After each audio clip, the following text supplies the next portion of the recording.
बच्चों नमस्ते। लागत लेखांकन की इस क्लास में आपका स्वागत है। हम पिछली क्लास में मार्जिनल कॉस्टिंग कर रहे थे। अब हम मार्जिनल कॉस्टिंग का एक क्वेश्चन लेते हैं, उसको हल करते हैं। मैं क्वेश्चन पढ़ देता हूं, जैसा कि आप स्क्रीन पे भी देख पा रहे हैं। एक कंपनी 5 लाख इकाइयों के निर्माण का बजट बनाती है, जिनकी परिवर्तनशील लागत ₹20 प्रति इकाई है। स्थायी लागतें ₹20 लाख है। विक्रय मूल्य का निर्धारण लागत पर 25% लाभ के आधार पर किया गया है। आपको निम्न का परिकलन करना है, अर्थात लागत पर 25% लाभ है। जैसे 100 रुपये लागत हो तो 25 रुपये लाभ। तो बच्चों 25 विक्रय मूल्य कितना हो गया 125, तो उस पर कितना हो जाएगा 20% हो जाएगा सेलिंग पर।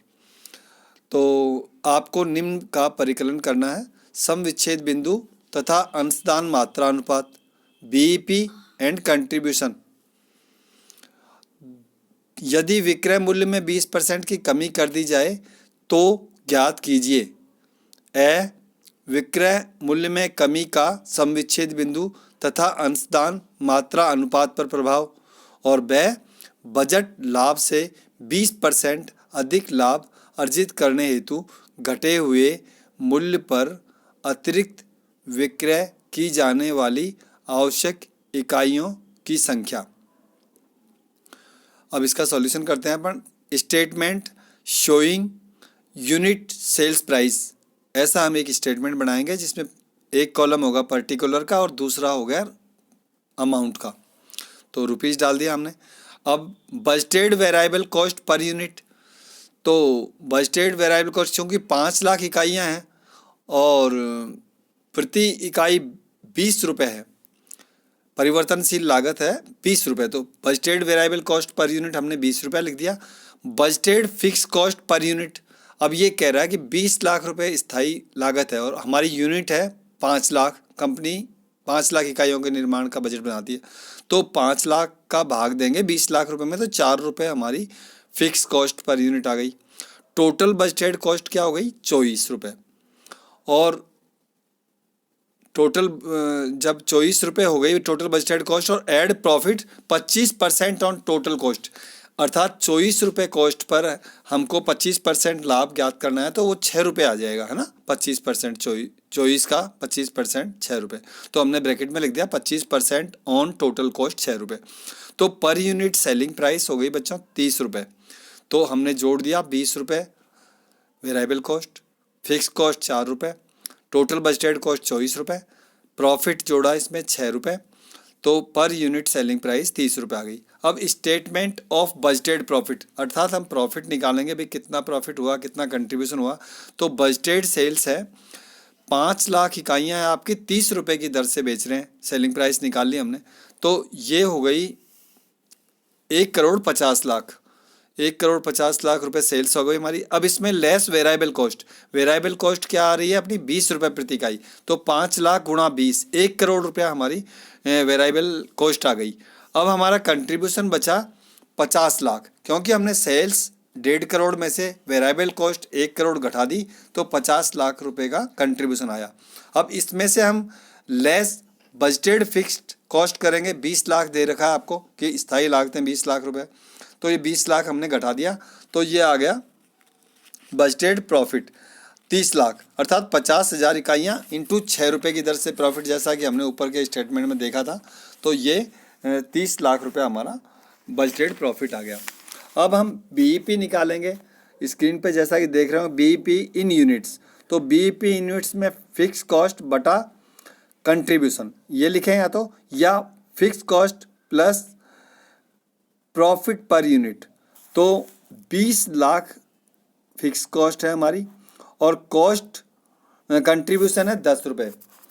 20 रुपये हमने वेरिएबल कॉस्ट निकाल दिया, 30 रुपये हमारा सेलिंग प्राइस, तो एस माइनस वी निकाला, तो 10 रुपये आ गए। 30 माइनस 20 से 10, तो ये 10 रुपये हमने नीचे लिख दिया कंट्रीब्यूशन पर यूनिट। तो कंट्रीब्यूशन पर यूनिट से भाग दिया फिक्स कॉस्ट को, तो हमारे 2 लाख आई, तो ये क्या है 2 लाख यूनिट, ये हमारा बीईपी पॉइंट हो गया। अब पीवी रेशियो निकालें। तो कंट्रीब्यूशन पीवी रेशियो का फार्मूला है कंट्रीब्यूशन अपॉन सेल्स इंटू 100। तो कंट्रीब्यूशन बच्चों है 50 लाख, 1.5 करोड़ हमारी सेल्स है, तो 50 लाख बटा 1.5 करोड़ इंटू 100। तो ये हमारा इसको सॉल्व करने पर 33 सही 1/3% आ गया। वर्किंग नोट डाल देंगे हम कि वर्तमान बजट के आधार पर कंपनी का समविच्छेद बिंदु 2 लाख इकाइयों की बिक्री पर प्राप्त हो सकता है तथा लाभार्जन की दर 33 सही 1/3% है, अर्थात उपयुक्त समविच्छेद बिंदु के पश्चात कंपनी को प्रत्येक ₹100 की बिक्री पर 33 सही 1/3 रुपए का लाभ प्राप्त हो सकेगा। अब वो हमसे कह रहा है कि न्यू सेलिंग प्राइस, अर्थात यदि विक्रय मूल्य में 20% की कमी कर दी जाए तो ज्ञात कीजिए। तो न्यू सेलिंग प्राइस होगी बच्चों 30 रुपये हमारी सेलिंग प्राइस है, इसमें से 20% रिडक्शन करें हम सेलिंग प्राइस में, तो 20% कितना हो गया 30 का, 20% हो गया 6 रुपये, तो हमारी न्यू सेलिंग प्राइस आ गई 24 रुपये। अब हम निकालेंगे न्यू बीईपी, तो न्यू कॉस्ट बटा new selling price minus variable cost.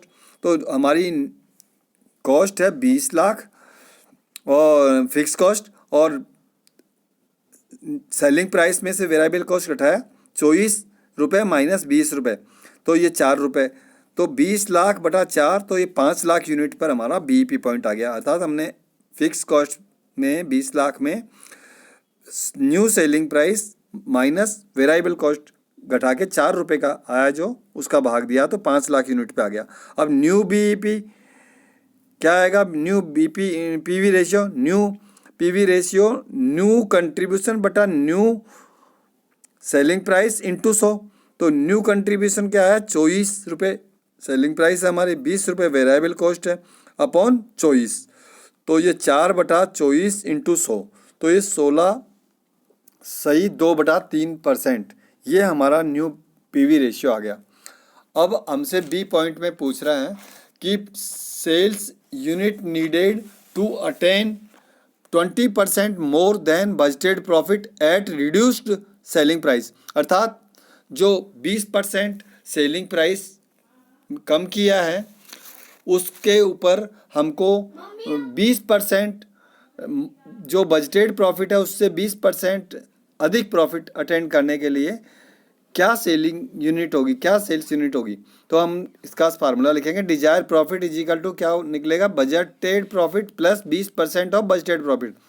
तो अभी तो बजटेड प्रॉफिट 30 लाख था हमारा, 30 लाख में हमने 20% जोड़ा तो 6 लाख आया, तो हमें चाहिए डिजायर प्रॉफिट 36 लाख। तो रिक्वायर्ड सेल्स इन यूनिट्स होगी fix cost plus Dzire profit बटा कंट्रीब्यूशन पर यूनिट। तो हमने फिक्स कॉस्ट 20 लाख रुपए लिखा प्लस हमारा डिजायर प्रॉफिट 36 लाख है, 20% जो ज़्यादा लेना है पहले से बजटेड प्रॉफिट से उसको मिला के 36 लाख आया, क्योंकि हमने 30 लाख प्लस 6 लाख जोड़ा है तो इस तरह 36 लाख है। और कंट्रीब्यूशन पर यूनिट है 4 रुपये पर यूनिट, तो 4 रुपये पर यूनिट का भाग दिया हमने, तो हमने 56 लाख में 4 का भाग दिया तो 14 लाख यूनिट आ गई हमारी।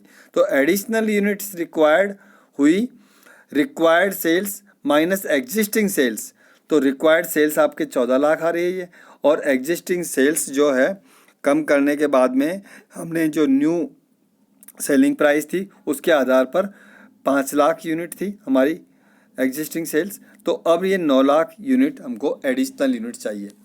वर्किंग नोट लिख देंगे, इस प्रकार विक्रय मूल्य में 20% कटौती करने के फलस्वरूप अंशदान मात्रा अनुपात घटकर 16 सही 2/3% हो जाएगा तथा समविच्छेद बिंदु उपलब्ध करने हेतु अधिक बिक्री की आवश्यकता होगी, अर्थात 5 लाख इकाइयाँ विक्रय करने पर ही समविच्छेद बिंदु प्राप्त होगा।